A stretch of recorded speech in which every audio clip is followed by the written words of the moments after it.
স্মার্টফোনে কখনোই ব্যবহার করা যাবে না ফাস্ট চার্জিং অ্যাপ।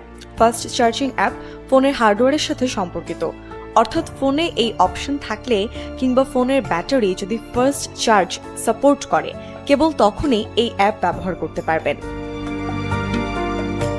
তবে আপনার ফোনে এই সুবিধা না থাকলে অন্য কোনো অ্যাপের মাধ্যমে এটি ব্যবহার করা ঠিক নয়, কারণ যেসব অপশন বা ফিচার হার্ডওয়্যারের সাথে সম্পর্কিত সেগুলো অ্যাপ ব্যবহার করে পাবেন না, তাই ফোনে এমন অ্যাপ না রাখাই ভালো।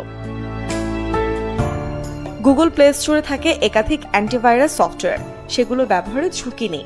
তবে অজানা ওয়েবসাইট অথবা অ্যাপ থেকে এপিকে ডাউনলোডের পর স্মার্টফোনে অ্যান্টিভাইরাসের ব্যবহার বেশ ঝুঁকিপূর্ণ, কারণ এর সাথে আপনার ফোন ম্যালওয়্যার বা ভাইরাস আক্রান্ত হতে পারে।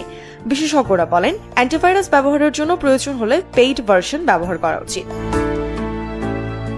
কখনো কখনো গুগল প্লে স্টোরে অ্যাপ পাওয়া যায় না অথবা তার ফ্রি ভার্সন মেলে না। এমন অবস্থায় থার্ড পার্টি অ্যাপ ব্যবহার করেন অনেকেই। অজানা ওয়েবসাইট থেকে এপিকে ফাইল ডাউনলোড ঝুঁকিপূর্ণ, কারণ এর সাথে ম্যালওয়্যার বা ভাইরাস আপনার ফোনে চলে আসতে পারে। স্মার্টফোনের জন্য আরেকটি ক্ষতিকর অ্যাপ হচ্ছে অপটিমাইজেশন অ্যাপ, অর্থাৎ RAM booster, RAM cleaner, battery saver সহ নানা ধরনের অপশন আছে এর মধ্যে। এর কারণে ফোনের স্টোরেজ নষ্ট হয় এবং পারফরম্যান্স ও ব্যাটারি চার্জ বেশি খরচ হয়, ফলে ফোনের গতি কমে যায়। তাই শুধু শুধু এই অ্যাপ ব্যবহার করে ফোনের চার্জ এবং পারফরম্যান্স নষ্ট করা অর্থহীন। বিভিন্ন জরিপ, বিশ্লেষণ এবং গবেষণা অনুযায়ী ইন্টারনেট ব্যবহারকারী অনেক ব্রাউজার ব্যবহার করেন যেগুলো সরাসরি স্মার্টফোনের IMEIO ও IMSI নাম্বার ট্র্যাক করে ফেলে।